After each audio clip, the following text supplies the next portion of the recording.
సంక్షేమ పథకాలే ఆయన్ని రాజ్యాధికారం చేపట్టబోతున్నాడు. అది మీరు చూస్తారు.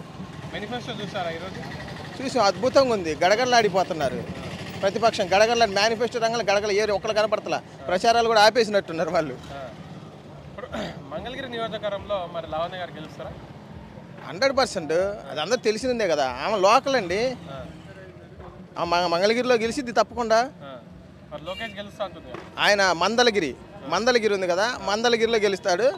అక్కడ గెలుస్తాడేమో, అందుకని ఆ మందలగిరి వెళ్ళిపోయారు. నిన్న నామినేషన్ కూడా రాలా మంగళగిరికి, మందలగిరిలో వేసినట్టున్నారు. అందుకని పాపం తెలియక మందలగిరి వెళ్ళిపోయారు. మరి ఎక్కడ వేసాడని మాకు ఇంతవరకు అర్థం కావట్లేదు. నామినేషన్ ఎక్కడ జరిగింది ఏంటని, కానీ వేసారు అంటున్నారు. అయితే నాకు తెలిసి మందలగిరి అయ్యి ఉంటుంది, అది అయ్యి ఉండొచ్చు. అది మంగళగిరి ఎక్కడ ఉందంటారు?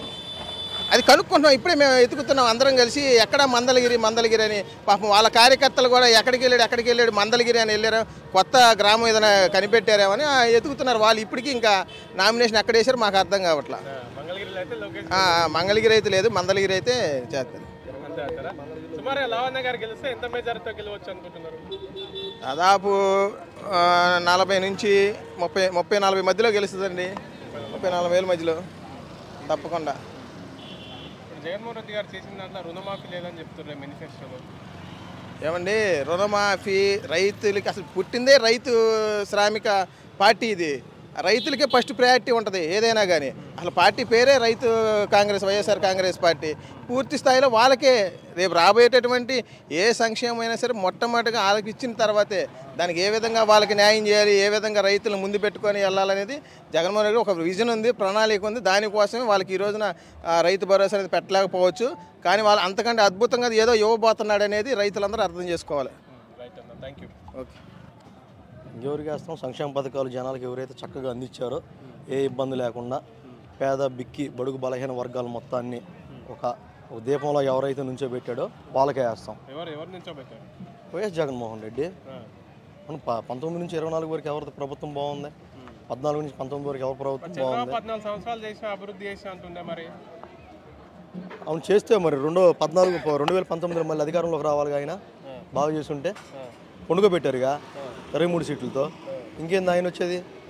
జనాలు మరి లబ్ధి పొందిన వాళ్ళు, ఆయన పథకాలు బాగా దగ్గరగా తీసుకున్న వాళ్ళు, ఆయన పథకాలు ఇదైన వాళ్ళు మరి 19లో ఆయన ఓట్లేసి గెలిపించాలి కదా. సెంట్రల్ గవర్నమెంటే బెత్తరపోయింది. ఈ స్టేట్ గవర్నమెంట్లో ఆంధ్రాలో అసలు ఏం జరిగింది, అసలు ఏంటి మిరాకిల్? ఇంకేంటి? ఇక్కడే మంగళగిరి నియోజకవర్గంలో బ్రహ్మాండంగా చూశారుగా. ఈ జనప్రపంచాన్ని చూశారుగా. స్వచ్ఛందంగా వచ్చినారు వీళ్ళంతా. 500 పెట్టుకొని వాళ్ళని నమ్మే పరిస్థితులు లేరు. తెలుగుదేశం పార్టీని నమ్మే పరిస్థితులు ఇక్కడ మంగళగిరి నియోజకవర్గ ప్రజలు లేరు. అట్లా స్టేట్లో కూడా లేరు. 175 నియోజకవర్గాల్లో కూడా తెలుగుదేశం పార్టీ అనేదాన్ని నమ్మే పరిస్థితులు లేరు. ఆయనకు నాకు బలం ఉంది, నిజంగానే సంక్షేమ పథకాలు నేను పొడిచాను అనేవాడైతే ఇంతమందితో బలం ఎందుకు? ఆ పార్టీ ఈ పార్టీ బలం తీసుకోవటం ఎందుకు? సింగల్ గారా నువ్వు కూడా జనాలకు సంక్షేమం బాగా అందించాను, నేను అభివృద్ధి బాగా చేశాను అన్నావు కదా. సింగల్గా వస్తే ఇంకా బాగుండేదేమో. ఎందుకు ఎంతమంది ఎందుకు? ఆ పార్టీ ఈ పార్టీ గ్లాసు తొక్క తోలు ఇవన్నీ ఎందుకు? జగన్మోహన్ రెడ్డి గారు గెలిస్తే ఎన్ని సీట్లతో అధికారంలోకి వస్తారు అనుకుంటున్నారు? ఏం పర్లా, మేము 175 అనుకున్నాం. మేబీ ఏమన్నా ఎక్కడన్నా పొరపాట్లు చేసి ఉంటే కొన్ని ఓడిపోతాయేమో, కానీ కరెక్ట్గా ఒక ఎస్టిమేషన్ ఇన్నినే చెప్పలేము. మేము 175 మీదే ఉన్నాం. అధికారం పక్కా. మంచి పథకాలు ఇవి ఉన్నాయి, బాగా ఇది చేస్తున్నాడు. దానివల్ల ఏం చేయాలి అసలు 15 సంవత్సరాలు ఏం చేయాలి ఆంధ్ర. చంద్రబాబు అనుకుంటే సరిపోయిందా? ప్రజలు అనుకోవాలి. మరి ఎందుకని ఇంత జనాభా వస్తున్నారు?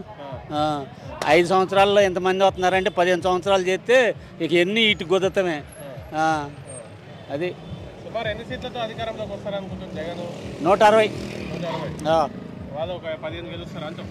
15, 13 అంతకన్నా రావు. పోయినసారి 23 తగ్గినాయి కదా, ఇప్పుడు 13 అవుతాయి. చంద్రబాబు నమ్మకం లేదు.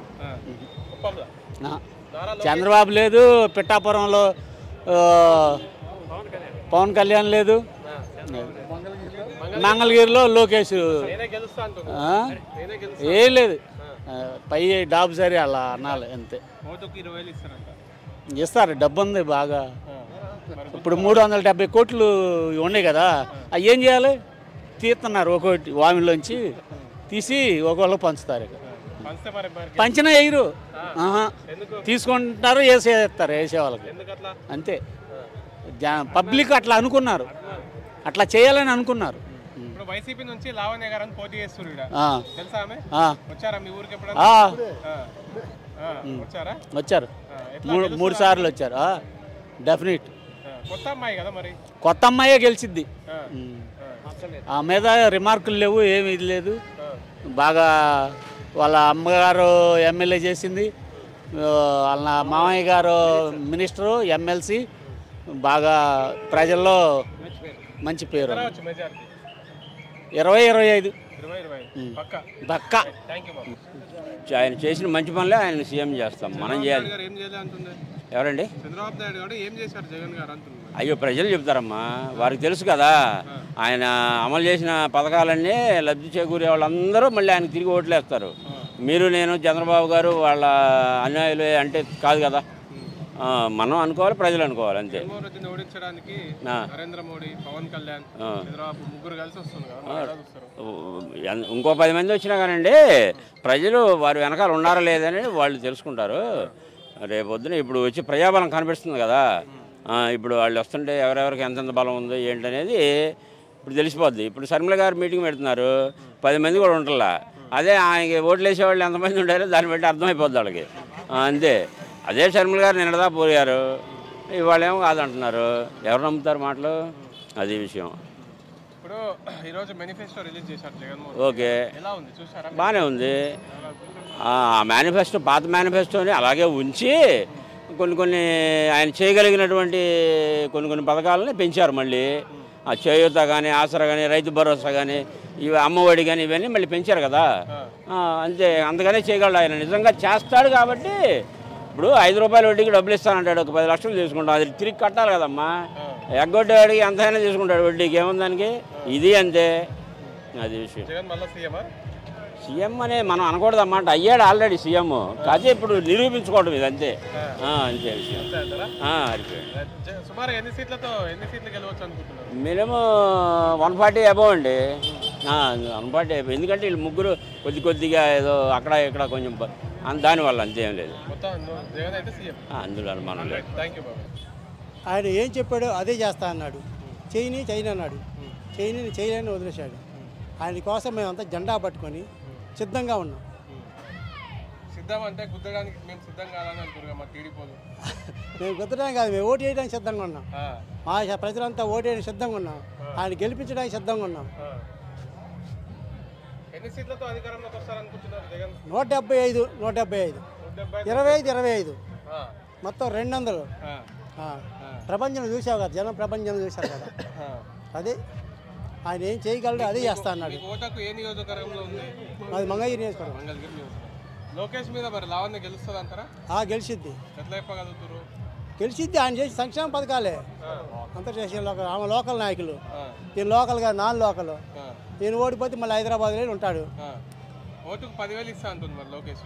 ఎన్ని వేలు ఇచ్చినా కానీ తీసుకోవడం కానీ ఎవరు ఓటు అయితే పోయినసారి కూడా మరి చంద్రబాబు నాయుడు 10,000 లాస్ట్లో వేశాడు పసుపు కానీ. ఎవరు వేశారు? ఎవరు వేయలేదు. మళ్ళీ జగన్ సీఎం, నో డౌట్. 170 గెలుతాడు బాబాయ్. సంక్షేమ పథకాలే ఆయన చేశాడు. ఏం చేశాడు? ఏం చేయలేదు, ప్రజలకు ఏం చేయలేదు. ఓడిమని చూద్దాం. ముందు ఆయన ఓడిపోతే కుప్పంలో చూసుకోమని ముందు. నిన్నేదో అందంటాను భువనేశ్వరి గారు, అది ముందు అది సరి చేసుకోమని పేదలు. ఆమె ఏదన్నా మరి మేము అనకూడదు, కానీ ఆయన ముందు అది సరి చేసుకోమని. నిన్న మాజీ సీఎం చంద్రబాబు నాయుడు గారి భార్య సతీమణి అయినటువంటి భువనేశ్వర్ నిన్న పూతుపురాణం విన్నారా? అది విన్నాలి, మనం చెప్పకూడదు. అది ఆమె అందాన్ని మనం కూడా అది అంటే ఆమెకే మనకి తేడా ఎలా చూస్తారు మరి? జనం చూస్తారు కదా, జనం చూస్తున్నారు, అందరూ చూస్తున్నారు. ఆమె ఎలాంటిదని ఇప్పుడు చూస్తున్నారు. దానికి ఏం సమాధానం ఇవ్వాలి? మేమేం సమాధానం ఆమె కామెంట్ చేయకూడదు, అంతటి వాళ్ళం కాదు మేము. ఆమె కామెంట్ చేసే అంతటి వాళ్ళు కాదు, ప్రజలే కామెంట్ చేస్తారు, ఓటు ద్వారా కామెంట్ చేస్తారు. జగన్ అయితే గెలుస్తాడు, ప్రజలు ఓటు ద్వారా కామెంట్ చేస్తారు. మేము కూడా కామెంట్ చేయడం కుదరదు, ఓటు ద్వారా కామెంట్ చేస్తాం.